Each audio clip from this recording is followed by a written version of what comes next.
ಇದೇನು ಎಲೆ ಒಂದು ಕಾಣ್ತಾ ಇಲ್ಲ ಅದ್ರ. ಅದೇ ಈಗ ಬ್ಯಾಸ್ಗೆ ಅಲ್ವಾ ಸರ್, ಹ್ಞೂ ಒಣಗೋಗದೆ ಬೀಜ. ಅದು ಬೀಜ ಅಂದ್ರೆ ಬೀಜ ತಗೊಂಡೋಗಿ ಹಾಕೊಳ್ಳಿ ಬರುತ್ತೆ. ಹ್ಞೂ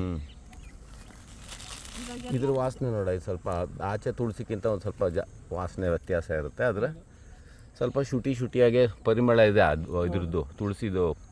ಈಗ ಸಂಕ್ರಾಂತಿಯಲ್ಲಿ ಅವರೆಕಾಯಿ ಬೇಯಿಸ್ಬೇಕಾದ್ರೆ ಹಾಕ್ತಾರೆ ಇದಾ ಜೊತೆಗೆ.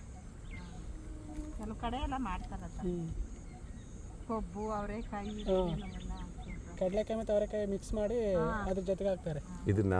ಹೌದು. ಯಾವಾಗ? ಸಂಕ್ರಾಂತಿ ಹಬ್ಬದಲ್ಲಿ ಫ್ಲೇವರ್ ಚೆನ್ನಾಗಿ ಬರುತ್ತೆ ಅಂತ. ಫ್ಲೇವರ್ ಇವೆಲ್ಲ ಔಷಧಿ ಗಿಡಗಳು ಇವೆಲ್ಲ. ಅವಾಗ ಮಕ್ಕಳು ಆವಾಗಿನ ಕಾಲಕ್ಕೆ ಈಗೆಲ್ಲ ಬಿಟ್ಟಿದ್ದಾರೆ. ಈ ತುಳಸಿ ಕುಯ್ದ್ರೆ ನಾಯಿ ತುಳಸಿ ಒಳ್ಳೇದು ಅಂತ ಮಕ್ಕಳಿಗೆ, ಎಳೆ ಮಕ್ಕಳುಗಳಿಗೆ ಕುಯ್ಯೋರು ಅವಾಗ. ಈಗೆಲ್ಲ ಆಸ್ಪತ್ರೆ ಬಂತು, ನಾಟಿ ಔಷಧಿ ಎಲ್ಲ ಬಿಟ್ಟರು.